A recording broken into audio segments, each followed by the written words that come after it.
ॐ भूर्भुवः स्वः तत्सवितुर्वरेण्यं भर्गो देवस्य धीमहि धियो यो नः प्रचोदयात्। ॐ चैतन्यं शाश्वतं शान्तं व्योमातीतं निरञ्जनं नादबिन्दुसमातीतं तस्मै श्रीगुरुवे नमः। तस्मै श्रीगुरुवे नमः। ॐ सद्गुरुचरणकमलेभ्यो नमः। परम पूज्य गुरुदेव परम वंदनीय माता जी के दिव्य संरक्षण में विराजमान ऑनलाइन दैनिक स्वाध्याय के इस कार्यक्रम में साथियों आप सबका बहुत बहुत स्वागत, बहुत बहुत अभिनंदन है। आइए आज के सत्र का शुभारंभ करते हैं। आज का सत्र आप सब लोग बहुत ध्यान से सुनिएगा, क्योंकि सत्र के अंत में आप सबसे आज के स्वाध्याय से संबंधित 2 प्रश्न पूछे जाएंगे और आप सब लोग उन प्रश्नों का सही समय पर उचित उत्तर देने का प्रयत्न करिएगा। ध्यान से सुनेंगे तो अवश्य ही आप उत्तर देने में सफल हो पाएंगे। आज का जो पहला अध्याय है वो है सकारात्मक सोच से मिलती है सफलता। यहाँ से हम लोग आज के स्वाध्याय का शुभारंभ करेंगे। आप सब लोग अधिक से अधिक शेयर ज़रूर करें, जिससे कि सर्वाधिक लोग जुड़ सकें। मनुष्य के जीवन की सच्चाई ये है कि इसमें हमेशा हर कदम पर चुनौतियाँ खड़ी मिलती हैं। चुनौतियाँ कभी हमारे सामने होती हैं तो कभी हम उनके सामने। अंतर मात्र इस बात का है कि कब हम सकारात्मक होते हैं और कब नकारात्मक। जीवन विद्या के मर्मज्ञों का अनुभव है कि हम जब सकारात्मक होते हैं तो हमारी ऊर्जा के समस्त आंतरिक स्रोतों में स्वतः स्पंदन आरंभ हो जाता है और धीरे धीरे सारे ऊर्जा केंद्र जागृत होने लगते हैं व उनमें अंतर्निहित शक्तियों का ऊर्ध्वगमन होने लगता है। तो आप देखते हैं साथियों, देख क्या रहे हैं, अनुभव ही कर रहे हैं हम लोग अपने जीवन में कि हर कदम पर चुनौतियां हैं, हर कदम पर हमारे सामने समस्याएं हैं। लेकिन जो सकारात्मक है और जो नकारात्मक है, दोनों के जीवन में उन समस्याओं का अलग अलग प्रभाव पड़ता है। जीवन विद्या के जो जानकार हैं, अनुभवी हैं, वो जानते हैं कि जब हम सकारात्मक होते हैं तो हमारे जीवन में ऊर्जा का स्पंदन प्रारंभ होता है और हमारे ऊर्जा केंद्र जागृत होते हैं, हमारी शक्तियाँ बढ़ने लगती हैं। जीवन की सकारात्मकता थोड़े समय में ही हमारे भीतर स्फूर्ति और ताजगी का एहसास कराने लगती है। हमारा मनोबल, आत्मबल, संकल्प बल बढ़ने लगता है। ऐसी स्थिति में हम एक वीर योद्धा की भांति चुनौतियों का सामना कर पाते हैं और उन पर विजय प्राप्त करना ही एकमात्र उद्देश्य हो जाता है। इसमें विजय सुनिश्चित होती है, क्योंकि इस तरह की सफलता के बीज हमारी सकारात्मकता से उत्पन्न होते हैं। हमारी सकारात्मकता अथवा नकारात्मकता में ही सफलता और असफलता के बीज मौजूद होते हैं। सकारात्मकता हमारी सफलता को सुनिश्चित करती है और नकारात्मकता हमारी असफलता को सुनिश्चित कर देती है।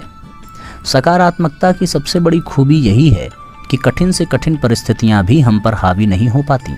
अंतर्मन कभी संघर्षों, चुनौतियों, समस्याओं के समक्ष भयभीत नहीं होता, घबराता नहीं। किसी कार्य अथवा लक्ष्य में यदि असफलता मिल भी जाए तो सकारात्मक व्यक्ति के लिए यह असफलता भी एक ऐसी सीढ़ी या सोपान बन जाती है जो उसे और अधिक साहस और ऊर्जा से भर देती है। सकारात्मकता की स्थिति में व्यक्ति मार्ग की प्रत्येक अड़चनों, बाधाओं को अपनी शक्ति, सामर्थ्य और सफलता की प्राप्ति का माध्यम बना लेता है। विपरीतताओं, चुनौतियों से वह कभी डरता नहीं, वरन मजबूती से उनका सामना करता है। ऐसे में उसके व्यक्तित्व की सारी खूबियां धीरे धीरे प्रकट होने लगती हैं। जीवन की प्रकृति का एक सामान्य नियम ये है कि जब आप किसी चुनौती को स्वीकार करते हैं और उस पर विजय प्राप्त करते हैं तो उपहार स्वरूप एक नई क्षमता की उपलब्धि होती है और क्षमता और सामर्थ्य का अपरिमित भंडार तो सभी में अंतर्निहित होता है, परंतु एक सकारात्मक व्यक्ति के व्यक्तित्व में ही भीतर की क्षमताएं और संभावनाएं निखर कर आती हैं। जीवन की प्रत्येक चुनौती, हर एक संघर्ष हमारी क्षमताओं, संभावनाओं को उभारने, निखारने का अवसर होता है, लेकिन इन अवसरों का लाभ व्यक्ति की सकारात्मक प्रवृत्ति से ही संभव हो पाता है। नकारात्मक व्यक्ति चुनौतियों, संघर्षों से भयभीत हो भाग खड़ा होता है, इसलिए उसके लिए व्यक्तित्व को क्षमतावान बनाने वाले अवसरों के दरवाजे सदैव बंद ही रहते हैं। किसी व्यक्ति के जीवन में असफल हो जाने के पीछे का यही मूल कारण है। असफलता का तात्पर्य यही है, कहीं न कहीं व्यक्ति की शक्ति, सामर्थ्य का अवरुद्ध हो जाना, क्षय हो जाना। यहाँ यह समझ लेना जरूरी है कि नकारात्मक चिंतन और नकारात्मक भावनाएं हमारी क्षमताओं के विकास में भारी बाधाएं पैदा करते हैं। व्यक्ति स्वयं के प्रति एवं परिस्थितियों के प्रति जहाँ जहाँ नकारात्मक होता है, वहीं वहीं असफल भी होता है। सफलता का मार्ग इसके विपरीत होता है। सफलता का आकलन दो ही दृष्टि से किया जाता है, एक व्यक्तित्व विकास के रूप में और दूसरा उपलब्धियों के रूप में। जीवन में इन दोनों मानदंडों को पूरा करने की एकमात्र शर्त है व्यक्ति का हर दृष्टिकोण में सकारात्मक बने रहना। सकारात्मकता के कारण ही जीवन की प्रत्येक चुनौती, हर संघर्ष का परिणाम जीत होती है। हर एक प्रयास और पुरुषार्थ की दिशा सही होती है। व्यक्तित्व विकसित और क्षमतावान बनने लगता है। सकारात्मकता की नींव पर ऐसे अनगिनत चमत्कार जीवन के धरातल पर प्रकट होने लगते हैं। जीवन के सूक्ष्म विज्ञान को हमारे प्राचीन ऋषि मुनि बखूबी समझते थे, इसलिए उन्होंने मनुष्य जीवन के प्रत्येक आयामों से सकारात्मकता बनाए रखने वाली प्रक्रियाओं, प्रेरणाओं को समाहित किया। जप, तप, ध्यान, योग, स्वाध्याय, साधना, उपासना, भजन, कीर्तन जैसी अनेकों तकनीकों को दैनिक जीवनचर्या से जोड़कर ही हमारे ऋषियों ने आदर्श जीवन पद्धति का निर्माण किया। इसमें ऐसे जीवन सूत्र मौजूद हैं जो व्यक्ति को कठिन से कठिन परिस्थितियों, चुनौतियों और संघर्षों के बीच भी सकारात्मक बनाए रखते हैं। परंतु दुर्भाग्य से मनुष्य ऐसी आदर्श जीवन पद्धति और जीवन सूत्रों को नज़रअंदाज कर आधुनिक, भोगवादी और भौतिकवादी जीवन शैली को अपनाकर स्वयं ही नकारात्मकता उत्पन्न करने वाले कारकों से जुड़ जाता है। जीवन में सफलता और सुख, शांति, प्रसन्नता की प्राप्ति में सकारात्मकता की ही मुख्य भूमिका होती है और सकारात्मकता को सतत बनाए रखने के लिए एक खास जीवन दृष्टि और जीवन पद्धति की, हमारी देव संस्कृति की विरासत में ये दोनों मौजूद हैं।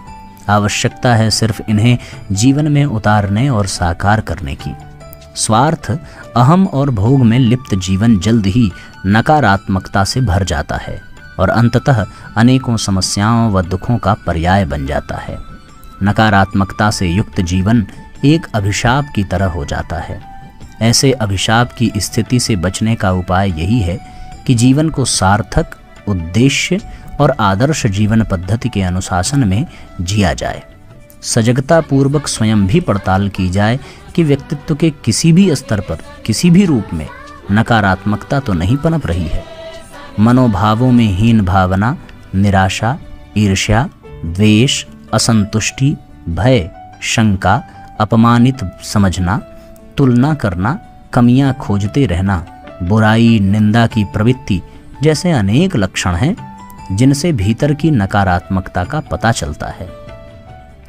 इससे बचने का सरलतम उपाय है जीवन में सकारात्मकता का अवलंबन करना। परम पूज्य गुरुदेव का कथन है कि मनः स्थिति ही परिस्थितियों का निर्माण करती है, अतः सर्वप्रथम मनः स्थिति को सकारात्मक बनाने का उपाय करना चाहिए। यह उपाय नियमित उपासना, ध्यान, योग, जप, स्वाध्याय आदि किसी भी रूप में हो सकता है। स्वयं के प्रति जागरूकता बनाए रखने के लिए आत्मबोध और तत्वबोध की साधना सर्वोत्तम जीवन सूत्र है। इसके साथ ही कुछ विशेष बातों का अभ्यास अपनी सकारात्मकता को अस्थायित्व प्रदान करने में सहायक बनता है, जैसे दूसरों को प्रोत्साहित करना, स्वयं व दूसरों की कमियों को स्वीकार करते हुए अच्छाइयों पर ध्यान केंद्रित करना, स्वयं को गलतियों के लिए माफ़ करना, किसी अन्य से अपनी तुलना न करना, अपनी सामर्थ्य एवं क्षमताओं पर विश्वास करना, नकारात्मक लोगों व परिवेश से दूरी बनाए रखना, व्यवहार एवं चिंतन में उदारता एवं सहिष्णुता को बनाए रखना, समस्याओं चुनौतियों के समक्ष पूर्ण आत्मविश्वास के साथ खड़े रहना, दूसरों के सहयोग एवं सेवा के अवसर को सौभाग्य समझना, अपने निर्धारित कर्तव्यों के प्रति ईमानदार बने रहना, बोलने में सदैव सकारात्मक व अच्छे शब्दों का चयन करना, जीवन में घटने वाली अच्छी बातों अनुभवों के लिए स्वयं और ईश्वर के प्रति आभार प्रकट करना आदि। एक बात और जो हमें यहाँ समझ लेनी चाहिए वह यह है कि सकारात्मकता का होना एक अच्छे एवं आदर्श व्यक्तित्व की विशेषता है, परंतु यह कोई जादुई या चमत्कारी क्षमता नहीं है कि इसके होने से जीवन में परेशानियों, कठिनाइयों, संघर्षों का आना बंद हो जाएगा और सारी परिस्थितियां एवं लोग हमारे अनुकूल हो जाएंगे। ऐसा कदापि नहीं होता। परेशानियां, चुनौतियां, संघर्ष सब कुछ जीवन के उतार चढ़ाव के रूप में आते रहेंगे। बस सकारात्मक बने रहने से यह होगा कि ये सब हमारी क्षमताओं और सामर्थ्य को बढ़ाने वाले अवसरों, सोपानों में परिवर्तित होते जाएंगे और जीवन निरंतर प्रखरता, उत्कृष्टता और सार्थकता की दिशा में आगे बढ़ता चला जाएगा। तो आपने देखा साथियों कि जीवन में सकारात्मक रहना कितना आवश्यक है, क्योंकि मन स्थिति पर ही परिस्थिति निर्भर रहती है। जिसकी जैसी मन स्थिति होती है उसकी परिस्थिति भी बिल्कुल वैसी ही होती चली जाती है। यदि मन स्थिति सकारात्मक है तो हम हर पल, हर क्षण अपने आप को समस्याओं में नहीं, अपने आप को समाधान में पाएंगे। हमारा जीवन शानदार बनता चला जाएगा।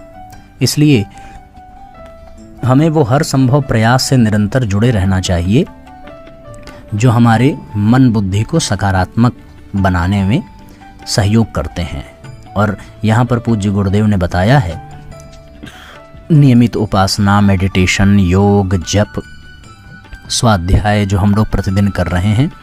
गुरुदेव ने एक बड़ी विशेष साधना बताई है जिसे कुछ दिन पहले हम लोगों ने चर्चा भी की थी, आत्मबोध और तत्वबोध।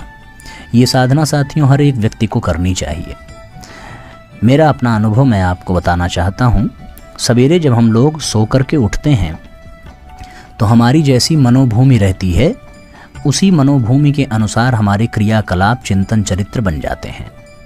जैसे आप देखें कि हमारा सारा क्रियात्मक पुरुषार्थ जो है वो हमारे विचारों से प्रभावित होता है। हमारे जो विचार हैं वो हमारी भावनाओं से प्रभावित होते हैं। इसीलिए जब हम उठते ही अपनी भावना में आत्मबोध की साधना जोड़ देते हैं और उस वक्त हमारा यह भाव हो कि हे परमात्मा, हमें आपके अनुग्रह से आज का एक दिन का जीवन और मिला है, तो यहाँ आप भगवान के प्रति ऋणी हो जाते हैं, उनके प्रति समर्पित हो जाते हैं। फिर दूसरा भाव कि आपको हमेशा हमारा तो ध्यान रहता ही है, यानी भगवान हमें हमेशा देख रहा है। इसी प्रकार हम भी निरंतर आपका स्मरण करते हुए आज का जीवन बितावें। हर कार्य में अपने इष्ट को मिला देना, इष्ट को समर्पित कर देना। होता क्या है साथियों कि हम यहाँ दुनिया का प्रतिनिधित्व करते हुए भगवान के सामने जाते हैं, बल्कि होना ये चाहिए कि हम भगवान का प्रतिनिधि बन करके दुनिया के सामने जाएं। हम भगवान के मंदिर में जाते हैं तो किसी न किसी के प्रतिनिधि बनकर कि उनका विवाह हो जाए, उनका स्वास्थ्य खराब है। इससे बहुत अच्छा ये है कि हम भगवान के प्रतिनिधि बन जाएं, भगवान के एजेंट बन जाएं और भगवान के एजेंट बनकर के समाज के सामने जाएं। जब कोई हमें देखे तो उसे ये विश्वास हो जाए कि ये भगवान से जुड़ा हुआ आदमी है, इसके साथ अपनी समस्या कहने पर हमें समाधान मिलेगा। तो हम भगवान का एजेंट बने और भगवान की बात लोगों तक करें। ये भाव लेकर के जब हम लोग दिन की शुरुआत करेंगे, हम ये मान लें कि हम भगवान के बच्चे हैं, ये मान करके जब हम लोग दिन की शुरुआत करेंगे तो यहीं से आत्मबोध की यात्रा प्रारंभ होगी और इसी भाव में पूरा दिन बीत जाएगा। फिर तत्वबोध जब हम करने बैठें तो फिर दिन भर के किए हुए कार्यों का मूल्यांकन भी आवश्यक है कि कुछ गलत ना हो जाए, कुछ गलत हो गया हो तो वो अब कल ना हो, उसमें सुधार हो। ये प्रक्रिया हम लोगों को जीवन में अपनानी चाहिए। जो गलत हो उसे छोड़ने की शक्ति और जो सही हो उसे और भी अभिवृद्धि करने की भावना मन में लेकर के फिर हम निद्रा देवी की गोद में प्रवेश करें। ये आत्मबोध और तत्वबोध की साधना अवश्य, इससे हम सबका जीवन जो है वो सकारात्मकता में परिवर्तित हो जाएगा। स्पष्ट हो गया होगा सबको। यदि किसी के मन में कोई प्रश्न हो तो आप अवश्य लिखेंगे। ध्यान देना भैया कि लास्ट में 2 प्रश्न पूछे जाएंगे, ठीक? उन प्रश्नों का जवाब आपको देना है। अब आइए हम लोग अगले अध्याय की ओर चलें। अगला अध्याय है विज्ञान की सीमा। विज्ञान पदार्थ जगत को सच मानता है। इसके अध्ययन अन्वेषण का आधार दृश्यमान पदार्थ है। यह विज्ञान की प्रगति का एक नमूना ही है कि चांद पर घर बनाने की बात हो रही है तो मंगल पर जीवन की संभावनाएं तलाशी जा रही हैं। वहीं cloning, test tube baby, nano technology और मशीनी मानव यानी रोबोट की परिकल्पना विज्ञान की शक्ति को दर्शाने वाले चंद नायाब नमूने भर ही हैं। लेकिन आज भी कुछ ऐसी अनसुलझी गुत्थियां हैं जिनका जवाब विज्ञान के पास भी नहीं है। आज हम आपको अवगत करा रहे हैं कुछ ऐसी बातों से जो विज्ञान की समझ से परे है। चिकित्सा की आंतरिक क्षमता। चिकित्सा विज्ञान ने भले ही कल्पना में आने वाली बातों को हकीकत के सांचे में ढालकर लोगों को यह मानने के लिए बाध्य किया हो कि शब्दकोश में असंभव नामक शब्द नहीं है, लेकिन आज भी कुछ ऐसे सिद्धांत हैं जिनके जवाब विज्ञान आज तक तलाश रहा है। उदाहरण के तौर पर प्लेसिबो इफेक्ट। इसके तहत किसी व्यक्ति को तमाम तरह की दवाएं दी गईं, पर साथ ही उसकी आंतरिक क्षमताओं के आधार पर इलाज करने पर पाया गया कि शरीर को स्वयं को स्वस्थ करने की उसकी क्षमता आधुनिक चिकित्सा के मुकाबले लाख गुना बेहतर थी। ये चिकित्सा की आंतरिक शक्ति वैज्ञानिकों के समझ में नहीं आती। जो व्हील पावर है हमारे भीतर की, जो रोगों से लड़ने की क्षमता है, ये दवा की अपेक्षा बहुत ज़्यादा होती है हमारे भीतर, जिसके बारे में विज्ञान अभी कोई ठीक मंतव्य व्यक्त नहीं कर सका है। दूसरा है मनोवैज्ञानिक शक्ति।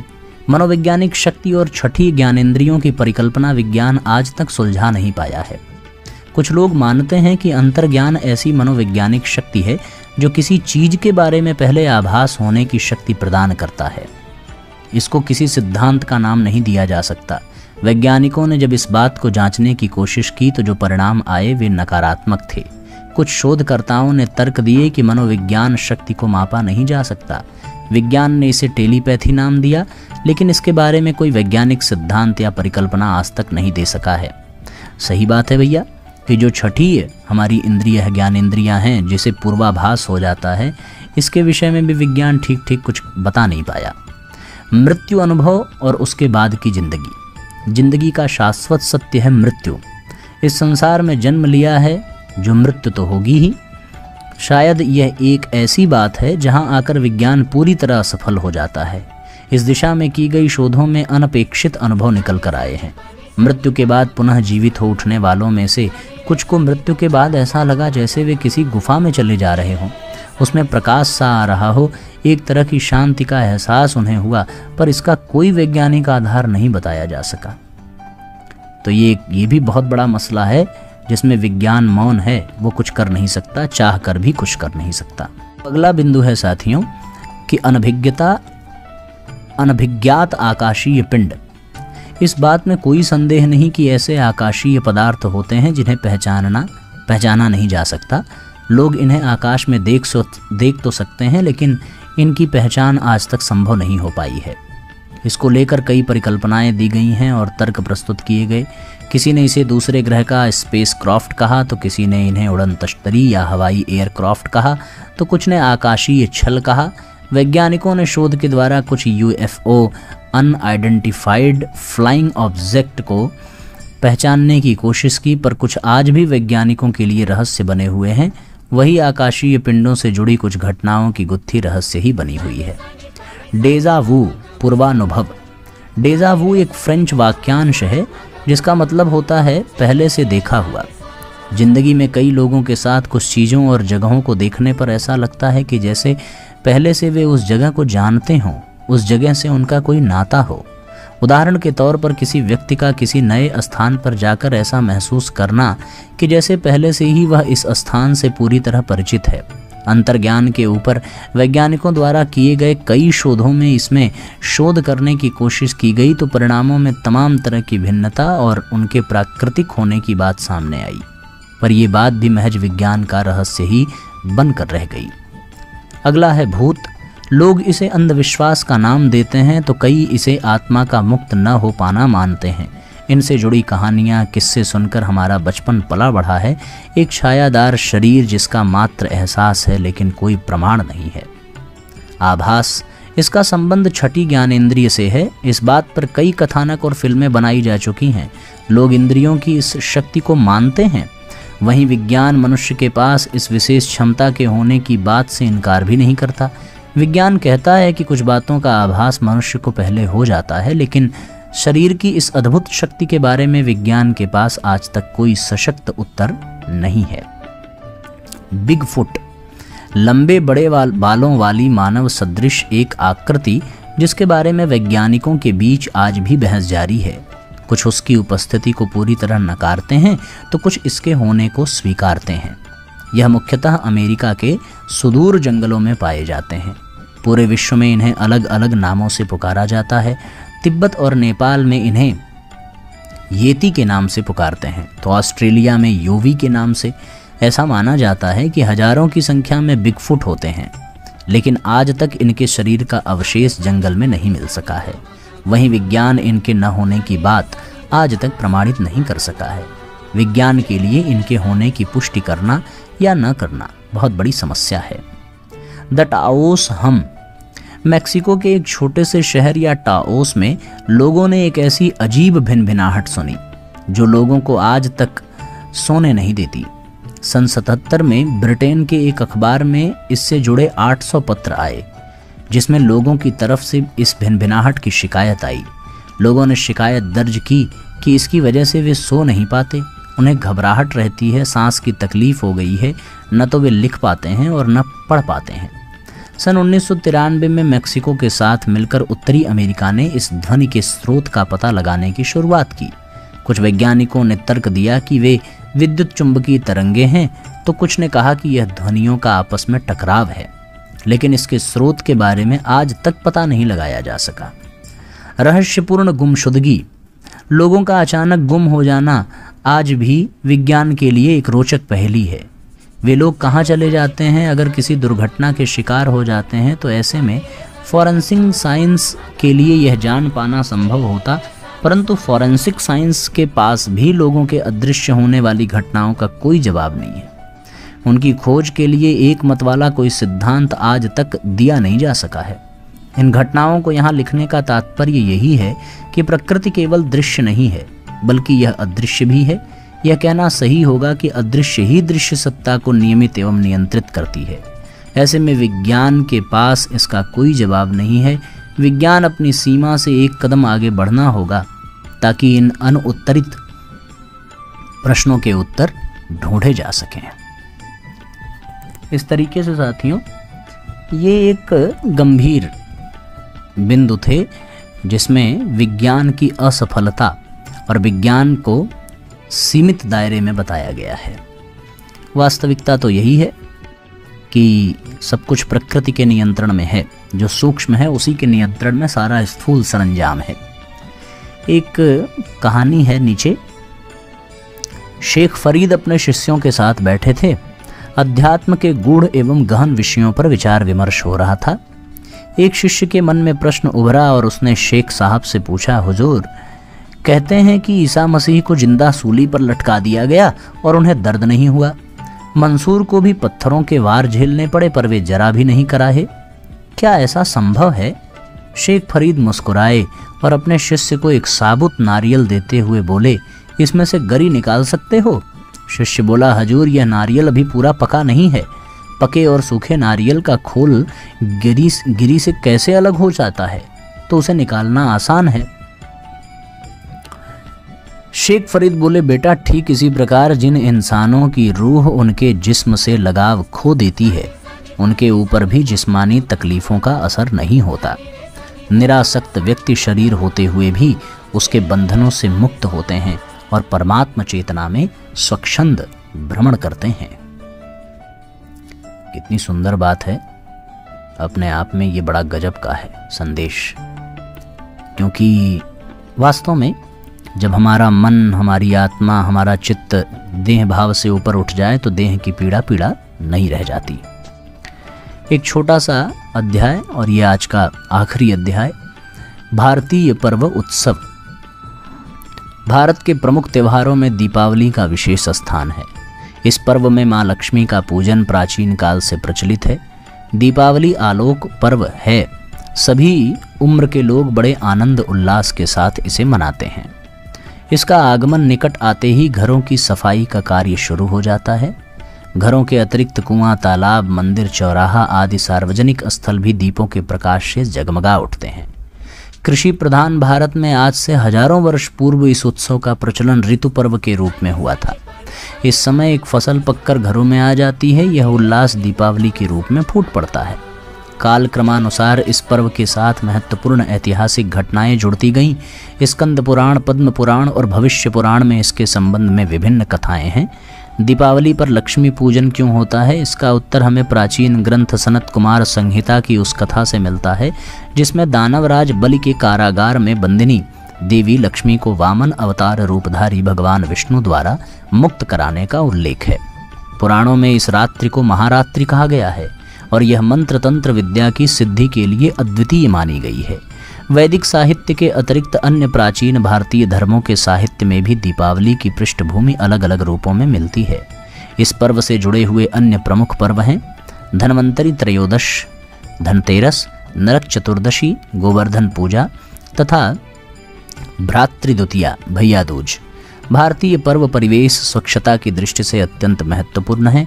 असंख्य दीपों से उत्पन्न होने वाला प्रकाश वर्षा ऋतु में पैदा होने वाले कीटाणुओं को नष्ट करता है।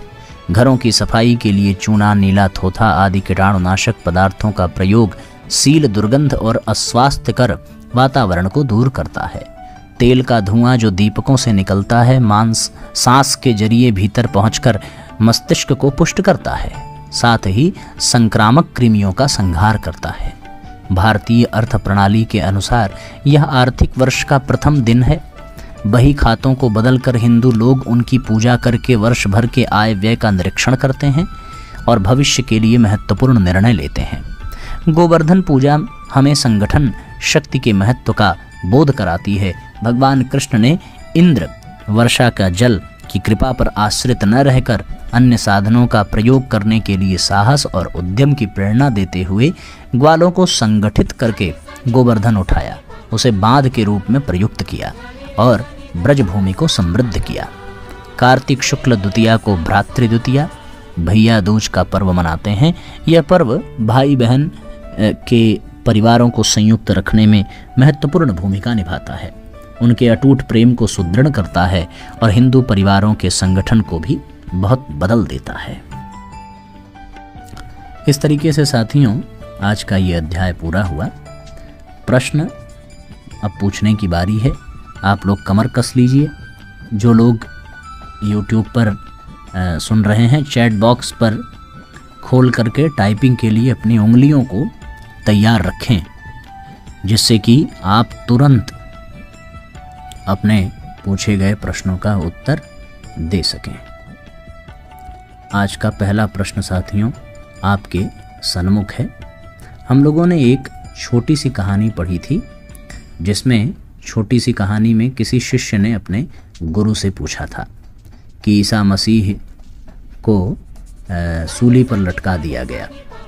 उसमें एक वर्णन और आया था कि किसी को पत्थरों के वार झेलने पड़े, तो जिनको पत्थरों का वार झेलना पड़ा उनका नाम क्या था। आज का पहला प्रश्न।